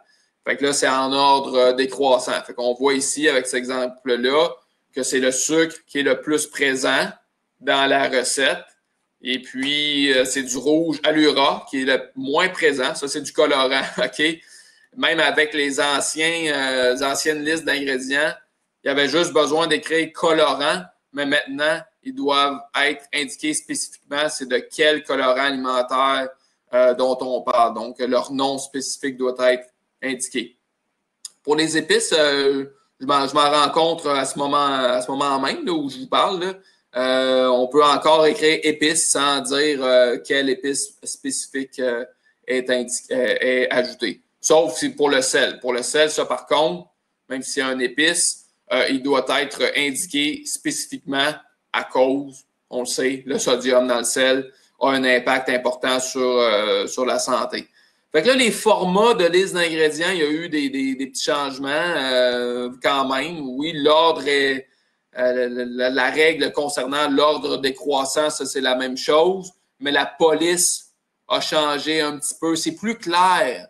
Le fond va toujours devoir être blanc ou de teinte neutre, OK, pour que ça soit plus facile à lire. Des fois, le fond pouvait être vert, rouge, quoi que ce soit, plus difficile à lire à ce moment-là. Mais maintenant, il y a vraiment une règle à suivre au niveau de la couleur des caractères, la police, le fond, tout ça. Il y a une hauteur de caractère minimale qui est exigée. Donc, avant, les listes d'ingrédients pouvaient être écrites de différentes façons. C'était plus difficile encore là de comparer des produits. Maintenant, ça va être plus facile parce qu'il y a vraiment des règles à suivre très importantes là, pour que ça soit plus facile à comparer. On doit écrire aussi qu'est-ce que les ingrédients et contient, c'est pas la même chose. Quand on dit contient ici, blé, œufs, c'est plus pour faire référence aux allergènes possibles. Allergie au blé, intolérance au gluten, des allergies aux œufs. Donc, même si les œufs sont indiqués dans la liste d'ingrédients, on doit l'indiquer sous la ligne contient pour vraiment là, les allergies, les intolérances. Le blé ici, le blé n'est pas un ingrédient comme tel. L'ingrédient, c'est la farine. Mais la farine, ben, est faite de blé. C'est de la farine de blé. À moins que ce soit spécifié farine d'avoine, farine de riz, quoi que ce soit. Quand c'est juste indiqué farine, mais qu'on ne spécifie pas la céréale, ben, c'est qu'on fait référence à de la farine de blé et pas de maïs ou de riz ou d'avoine ou quoi que ce soit. Un autre changement par rapport à la liste des ingrédients qui est bien intéressant pour nous, les consommateurs, c'est par rapport au sucre. OK? On en revient encore à ce fameux sucre ajouté-là. J'attire votre attention sur la liste d'ingrédients à gauche, le format original. On parle du même produit. On parle de la même recette. Je ne sais pas c'est quoi exactement, là, je ne me rappelle plus, mais c'est le même produit, même recette.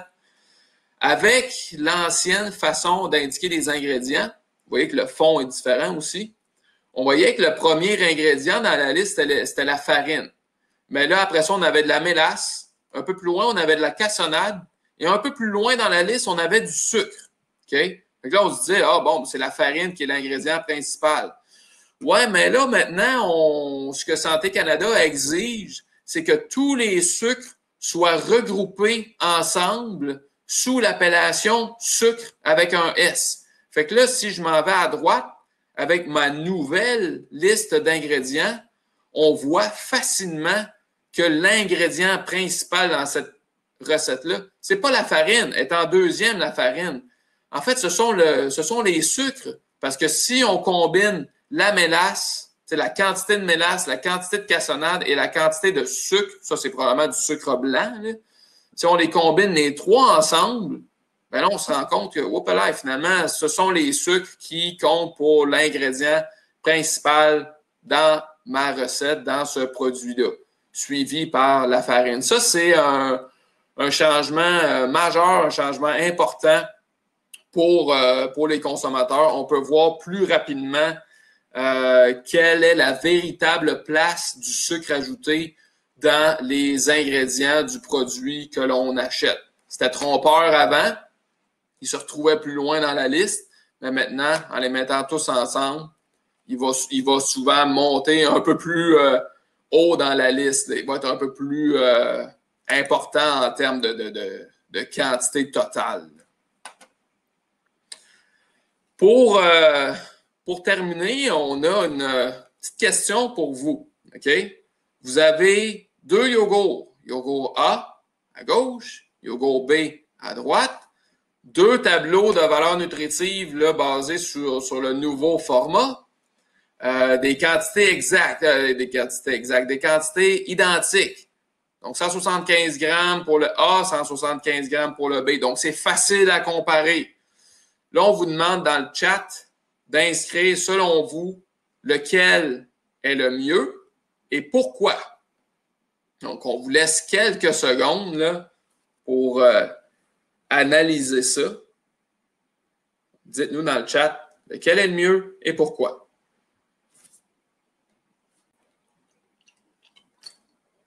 Ça nous prendrait une petite musique. Comme d'ascenseur. Musique d'ascenseur. On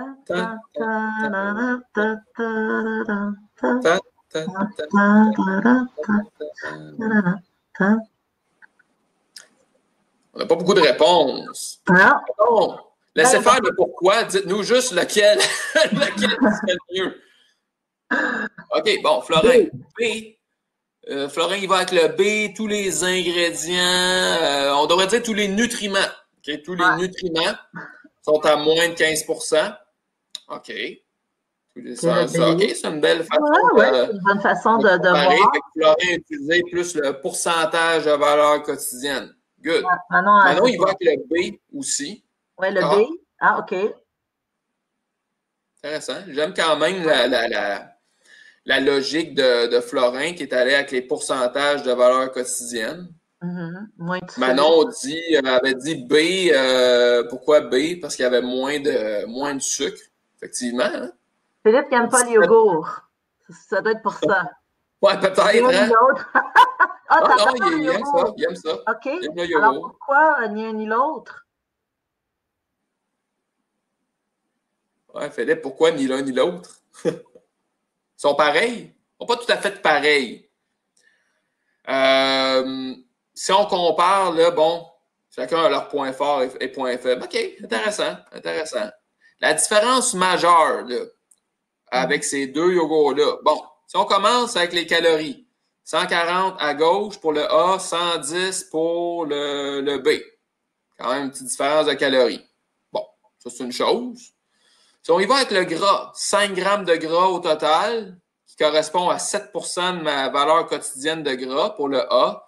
Si je regarde plus spécifiquement mon gras saturé, trans, ça compte pour 15 % de mon maximum quotidien. Si je m'en vais au B, on était à 6 grammes de gras, 8 % donc une petite affaire plus, mais pas beaucoup, que le A.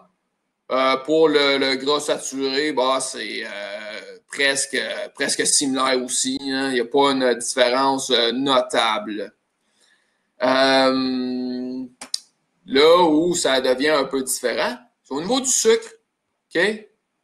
17 grammes de sucre pour le A, qui compte pour 17 % de mon apport quotidien, mon maximum, mon quota de sucre par jour. Tandis que mon B, 9 grammes de sucre pour 9 %. Là, on a une bonne différence quand même. Même si on ne peut pas considérer qu'il est il n'est pas en bas de 5 %, là, on ne peut pas dire qu'il n'y a pas beaucoup qu'il y a très peu de sucre, là, mais il est quand même moins sucré pas mal que le A. Sinon, si je regarde protéines, c'est assez similaire, cholestérol aussi, sodium, une différence vraiment pas significative. Là, okay? Potassium, calcium, très semblable aussi. Fer, c'est négligeable. Okay? Donc, la grosse différence, c'est au niveau du sucre. Il y en a pas mal moins dans le B que dans le A. Puis, si ma mémoire est bonne, Marie-France, là, le A, c'est un yogourt aux fraises, donc un yogourt aromatisé, tandis que le yogourt B, c'est un yogourt nature. Même Même marque, c'est, oui, exactement la même marque, les mêmes quantités, etc. Sauf que vous avez la version nature B et la version A, la version aux fraises. Effectivement.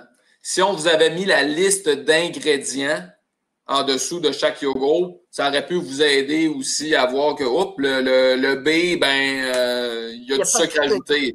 Oui, il n'y a pas de sucre ajouté. Ouais. Quand on compare des... Ça revient à dire que quand on compare des meilleurs aux fraises, ben, ouais, le on goût, prend du yogourt nature puis ajouter des fraises. Ouais. Mais, ouais, bon, oui, il y a une question de goût. Des fois, si on veut s'habituer hein, au goût du yogourt nature, parce que c'est vrai, le yogourt nature, là, ça a un goût particulier quand même. Là. Si on veut s'habituer, on pourrait peut-être mixer les deux. OK? Si on aime beaucoup le yogourt aux fraises ou le yogourt à la vanille, mais qu'on veut progressivement y aller un petit peu plus vers du yogourt nature, pourquoi pas essayer de mixer les deux, faire moitié yogourt aux fraises, moitié yogourt nature, ou 3/4, 1/4 si c'est trop drastique comme changement, moitié-moitié, pour réhabituer nos papilles gustatives. On en a parlé au cours de la semaine dernière, là. Nos fameuses papilles gustatives, il faut les réentraîner, les rééduquer un peu. Tout ça pour, oui, ce que j'allais vous dire juste avant ça, c'est que quand on compare des produits à l'épicerie, quand on veut faire un bon choix, c'est bon de comparer les tableaux de valeur nutritive et maintenant, c'est plus facile de le faire avec les nouvelles règles de Santé Canada, mais on doit également comparer les listes d'ingrédients parce que le tableau ne dit pas tout. La liste d'ingrédients dit beaucoup de choses quand même, OK? Donc, il ne faut pas juste regarder les grammes de gras, de sucre, les pourcentages de valeur quotidienne. Oui, c'est important, mais regardez la liste d'ingrédients aussi. Tu sais, je vous donne un exemple, là, des noix. Des noix, c'est très gras, des noix. Il y a beaucoup de lipides là-dedans, mais ça demeure des aliments qui sont très bons pour la santé, là. OK? Alors, comparer les tableaux de valeur nutritive, les chiffres, mais comparer aussi les ingrédients. Ben, la fameuse règle du 15 Florin, c'est un peu pour ça que Santé Canada a établi ça, pour que ça soit facile, d'un coup d'œil rapide, de voir si un produit contient beaucoup de tel ou tel nutriment. Fait que le 15 c'est comme la valeur là, à ne pas dépasser. Pas qu'il ne faut pas la dépasser, mais il faut la considérer. Comme dans le cas du yogourt B, même le yogourt A, pour le gras saturé, il faut comprendre qu'ils sont quand même assez riches en gras saturé. Ils nous donnent déjà un 15 ou 18 de notre apport quotidien qui est établi à 20 grammes. Donc, il faut le considérer dans notre journée.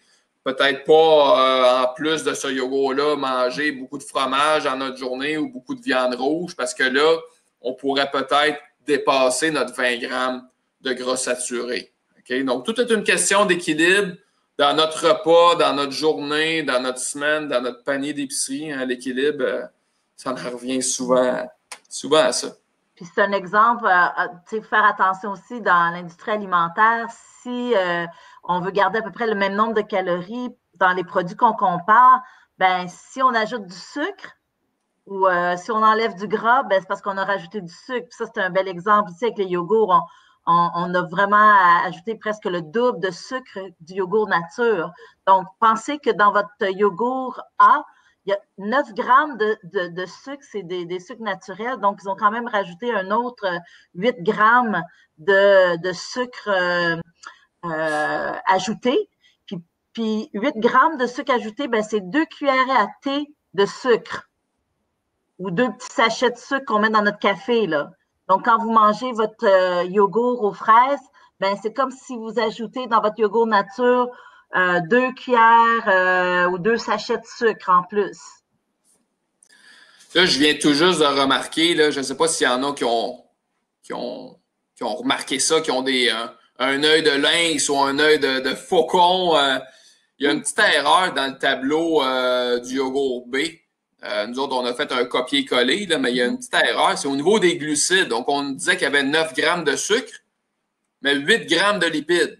De lipides. C'est n'importe quoi. 9 grammes de sucre, mais 8 grammes de glucides, carbohydrates. Ça marche pas. OK? Non. Ça, ils ont fait une erreur, cette compagnie-là, sûrement en faisant l'étiquetage ou le calcul ou je sais pas quoi. Parce que 8 grammes de glucides, là,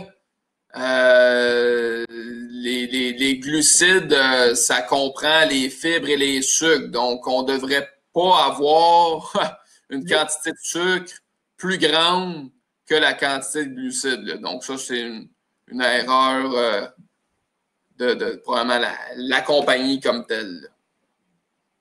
Donc, ça devrait être au moins 9 grammes de glucides, au moins la même chose que les sucres. Ouais. Ce qu'on vous disait au début, quand on fait l'activité avec nos militaires, je peux vous dire que le rayon du yogourt, c'est souvent là que les gens passent pas mal de temps parce que les yogourts ont pris une expansion. Les compagnies de yogourt, là, vous en font de toutes les sortes, de toutes les saveurs, avec toutes sortes de choses ajoutées, enlevées, des nouvelles saveurs qui n'existaient pas avant. Donc, c'est difficile de comparer les yogourts. Donc, c'est sûr que, en conclusion, parce que, bon, le temps file, mais tantôt, quand on vous disait planifier votre épicerie, je vous dirais que des petits changements de comportement, des petits changements comme ça pour améliorer son panier santé, ça commence comme par comparer des aliments. Donc, moi, je vous invite à le faire à votre prochaine épicerie, mais prenez-vous du temps. Vous allez voir que votre prochaine épicerie risque de prendre un peu plus longtemps que qu'est-ce que vous êtes habitué de faire maintenant que vous savez comment comparer vos produits. Puis peut-être que ça va vous permettre aussi de découvrir d'autres produits parce que souvent les gens pensent que les produits qu'ils mangent depuis toujours, c'est la meilleure chose. Puis là, ils vont regarder leur étiquette alimentaire, vont dire « Eh boboy, je ne savais pas que c'était autant de sucre, autant de sel, hein? » Donc, OK, ben attends une minute, je vais peut-être regarder un autre produit, puis là, ils se mettent à comparer et à faire des différents choix dans le futur. Donc, ça prend un petit peu plus de temps faire son épicerie, vous allez voir, mais quelle belle expérience que de comparer les étiquettes. Comme je vous dis, moi, je suis une fanatique de l'épicerie.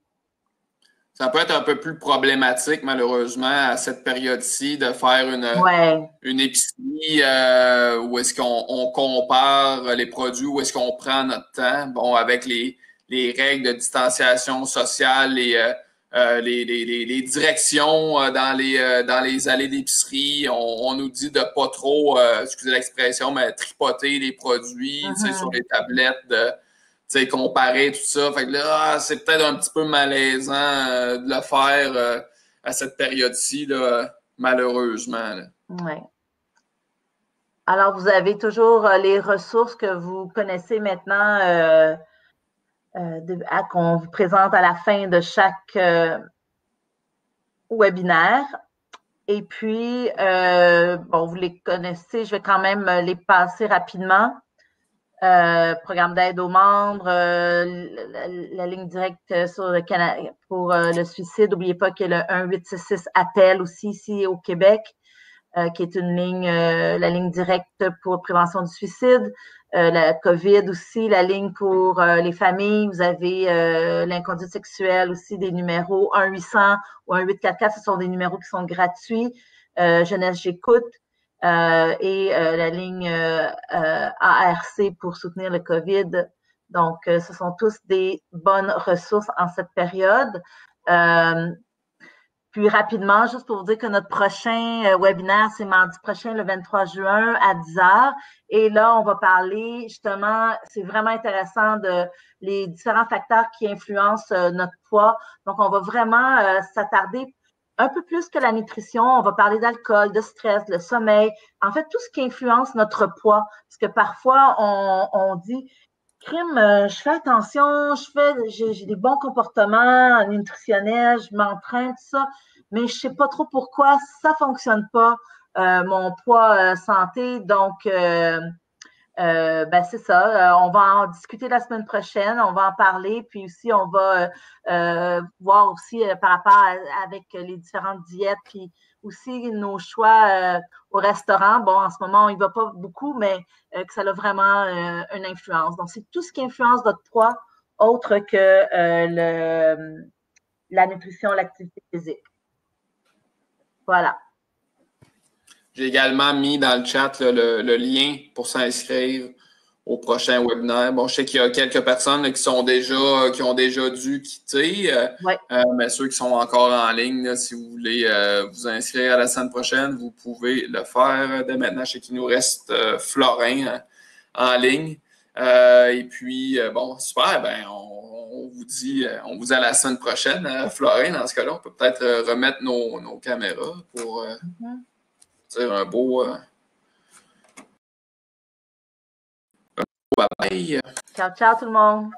Ouais, merci. Merci d'avoir été là.